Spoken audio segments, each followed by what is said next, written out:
Salut les petits enfants, c'est Papinogo. On se retrouve pour un nouveau déballage. Le Toulouse, l'événement. Alors, quoi qu'est-ce donc que cette petite merveille? Tout simplement, je dirais que vous incarnerez, en fonction du nombre de joueurs que j'en décrirai plus tard dans la vidéo, alors un chef de culte, et vous devrez impérativement essayer de réveiller Cthulhu. Et donc cette fois-ci, ce qui change des jeux habituels de l'univers de Cthulhu, c'est qu'on incarne toujours un investigateur. Là, non, on incarnera un chef de culte qui veut réveiller un des grands anciens. Que dire de plus? Eh ben, moi j'ai envie de me tenter par la petite expérience de ce jeu-là, contrairement à ce que j'ai d'habitude de Cthulhu, que ce soit le signe des anciens, les contrées de l'horreur, Horror Arkham le jeu de cartes, Arkham Noir, j'en passe et des meilleurs, voilà. Donc du Cthulhu, lui il me tient bien. Car comme dit le proverbe de Papinago, Cthulhu tient, ah comme tu nous tiens. Voilà. Et je ne suis pas comme Maurice Lapierre. On va pas tous mourir. Voilà, petit clin d'œil. Mouah. Donc, si ce n'est. Alors, qui, quoi, qu'est-ce donc? Qui a fait quoi par rapport au jeu là? Alors, je vais me tourner vers mon PC parce que dessus, quasiment toutes les informations. Alors, l'auteur, c'est Kirk Weyer. L'illustrateur, c'est James Daisy et il est accompagné d'Alexandra Bilic. L'éditeur, c'est Bragelonne. C'est pour du 2 joueurs, donc mode duel ou mode coopératif. Vous le saurez dans quelques instants dans la suite de la vidéo. C'est pour des parties d'une demi-heure et pour du 14 ans et plus. Je reviens tout de suite après avoir enlevé la petite pellicule plastique. Maintenant que j'ai enlevé la pellicule plastique, il y a une chose que je vais vous dire, c'est que j'ai voulu ouvrir la boîte avant. Parce qu'il semblerait que d'après certaines personnes ou commentaires que j'ai pu lire, il y aurait un souci avec l'ouverture de la boîte. Effectivement, comme vous voyez, c'est déjà. J'ai passé 2 minutes à essayer d'ouvrir la boîte, hein. Donc c'est pour ça que je pense que c'est l'un des points noirs. Sinon, on peut regarder le design. Moi, je le trouve intéressant. Par contre, ce que j'ai trouvé vraiment agréable, c'est le toucher de la boîte. On a l'impression que c'est légèrement un petit côté velours, ou je sais pas, sur les parties noires et le reste. Bon, bah, c'est de la peinture argentée. Donc, moi, je trouve que c'est une belle présentation de boîte quand même. Carton très solide. Et donc, le fait qu'il y ait ça qui accroche là-dessus, sur le couvercle, ça peut peut-être poser des soucis pour l'ouverture du jeu.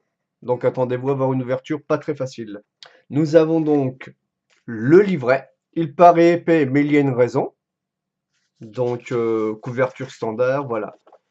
Alors, tout d'abord, nous avons donc les crédits, le sommaire, et à partir de l'appel de Cthulhu, que vous voyez ici, vous avez une nouvelle de H.P. Lovecraft, voire peut-être 3.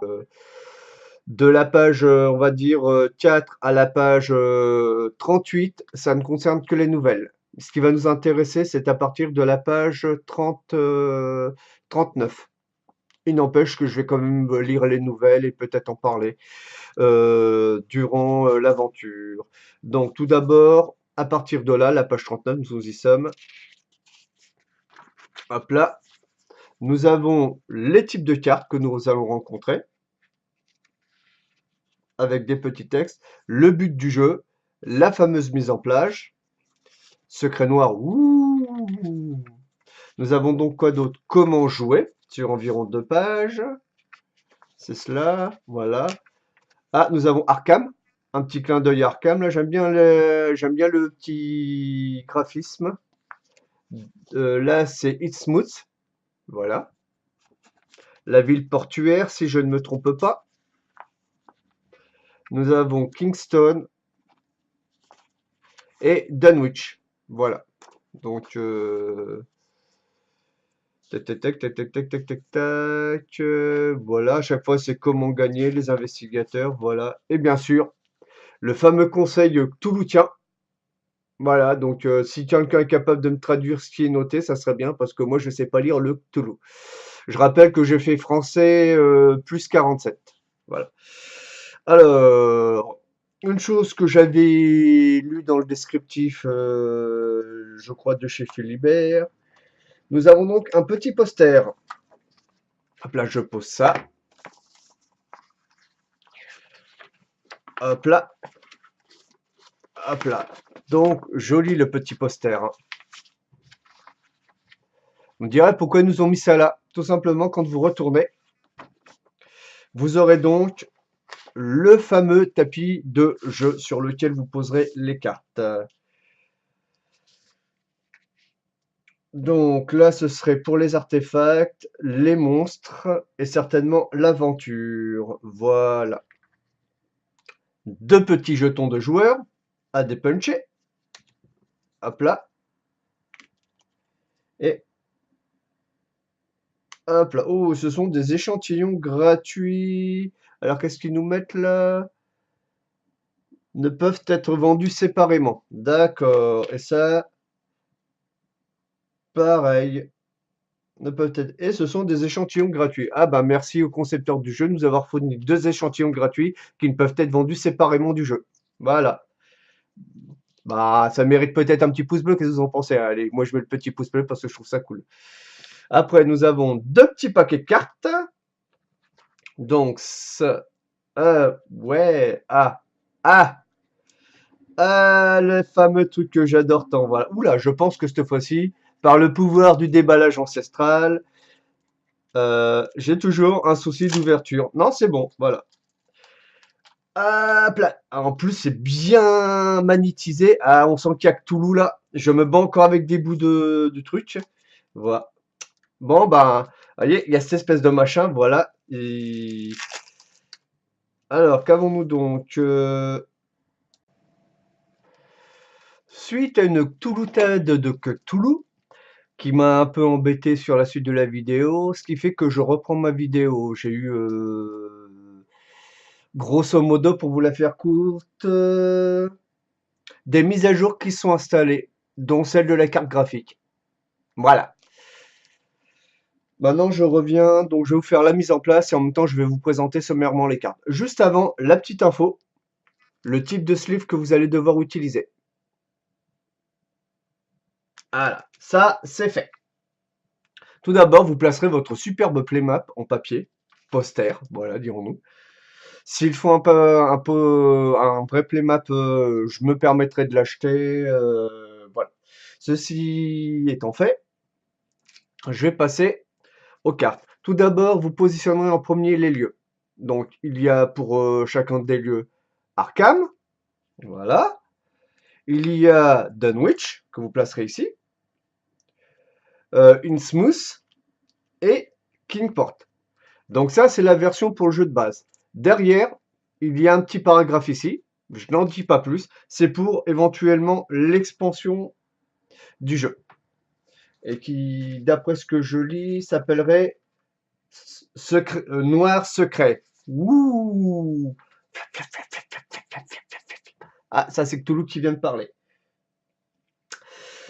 Alors, donc, une fois que ceci est fait, nous devons absolument faire la troisième phase, donc, de la présentation. J'allais oublier, chaque investigateur au début reçoit une cartette de jeu. Ça, c'est pour les combos possibles. 3 types de combos, mais nous verrons ça lors du jeu. Et ici, les diverses possibilités de jouer durant la partie. Les phases de jeu. Donc, chaque adversaire en a un. Après, nous prenons donc la pile. J'ai divisé donc la pile en question des adorateurs. Chaque joueur recevra donc 5 cartes. 1, 2, 3, 4 et il m'en manque une. Ok, elle est là. Donc voilà. Donc vous les posez là. Après, la 11e carte, vous la poserez sur la case de valet. Les 39 cartes restantes, vous les divisez en 3 tas. Oui, j'ai pris un peu d'avance, hein, tant qu'à faire, pour pas perdre trop de temps. Vous remarquez, elles ont toutes une pastille de couleur noire. C'est plus facile pour moi pour les repérer et faire les mélanges. Normalement, il n'y aura pas dû y avoir de pastille. Ici, vous avez 4 investigateurs. Donc, je vous note sommairement en quoi cela consiste. Alors, la profession, le lieu. Là, ça sera donc cet investigateur, lorsque vous le pigerez, vous irez le poser sur Arkham, si la case est disponible. Et ici, sa force, son super pouvoir. Voilà, crac, crac, crac. J'en prends 3 sur les 4. Et maintenant, je vais enlever celui-là. Celui-là partira à dans la boîte. Donc, j'en pose un ici. Un autre là, dans la pile. Et je sais pas quel endroit ils sont, hein. Voilà, tant qu'à faire. Pareil pour les grands anciens. Alors, les grands anciens, vous avez le nom, le super pouvoir. Voilà, que de ce pas, je vous masque à moitié. Et ici, vous avez la ville dans laquelle il allait. En partant du haut vers le bas, si la ville est occupée par un grand ancien, dans son cas, lui, c'est Arkham. Si Arkham était occupé, je devrais aller à Kingsport. Si Kingsport était occupé, je devrais aller à Innsmouth. Et si Innsmouth était occupé, je devrais aller à Dunwich. Ça, on verra ça dans le jeu. Je mélange toutes ces cartes. J'en choisis 3. Bon, allez. 1, 2 et 3. Moi, pour choisir, c'est pas compliqué. Je tire au dé dans les... je prends un D6 et je tire directement un D6. Et en fonction du chiffre, je rajoute plus 1. Le plus 1, c'est la carte que je prendrai. Pour les grands anciens. Voilà comment je fais en général. Et celle-là vient ici. Voilà. Une fois que vous avez fait votre petite mixture, entre les adorateurs, les grands anciens et les investigateurs, vous faites une belle pile. Moi, je serais partant pour remélanger, mais bon, c'est pas précisé. Je les pose au niveau de la défausse. Voilà. Ces cartes, les grands anciens, à la boîte. Après, les artefacts, c'est pas compliqué. Vous les prenez, vous les brassez, vous les mélangez, vous les jetez, vous faites ce que vous voulez. Du moment que toutes les cartes arrivent ici. Artefacts, c'est pas compliqué. Vous avez la défausse artefact. Vous vous doutez bien que les artefacts viennent là. Après, qu'avons-nous donc ici? Les cartes monstres. Alors, qu'est-ce qu'ont les cartes monstres? Le monstre est certainement l'effet. Vous les mélangez pareil, vous les malaxez, vous les jetez en l'air, vous faites ce que vous voulez, et vous les posez ici. Voilà. Juste au-dessus de la défausse des monstres. Alors, certainement que pour le jeu de base, on n'a pas besoin de cette partie-là. Donc, normalement, ça serait un emplacement... Ah si, ok, vu, j'avais pas vu. Ok, papy est vieux. En fin de compte, ce joli logo-là, c'est ce qui vous met toute votre pile ici. La pile du jeu, on va dire. Voilà, voilà, voilà, voilà, voilà. Je crois que j'ai tout dit. Ah! Soit vous avez des tokens, soit vous prenez les deux. Je rappelle, ils ont fait l'effort de vous imprimer gracieusement un jeton investigateur qui ne peut pas être vendu en dehors de la boîte, séparément de la boîte, et un jeton chasseur, chasseur des ténèbres. Vous les positionnez ici. Voilà, on va dire ici. Là. Ou vous les remplacez par des tokens et l'autre vous le mettez dans la boîte. Je crois que je vais acheter des tokens qui correspondraient plus et ça serait peut-être plus sympa. Voilà. Sinon, ben, cette carte-là, vous pouvez la laisser là. Comme ça, si quelqu'un vous demande c'est quoi le jeu, pendant la partie, vous pouvez toujours lui montrer. Voilà. C'est tout ce que j'avais à dire. Donc, la vidéo touche à sa fin. Prochainement avec Zach, là, on va peut-être vous laisser le choix. Soit vous souhaitez que nous fassions le jeu en live. À ce moment-là, eh ben, nous vous indiquerons une heure à laquelle vous pouvez assister au live et voir comment ça fonctionne. Je vous garantis pas que ça va être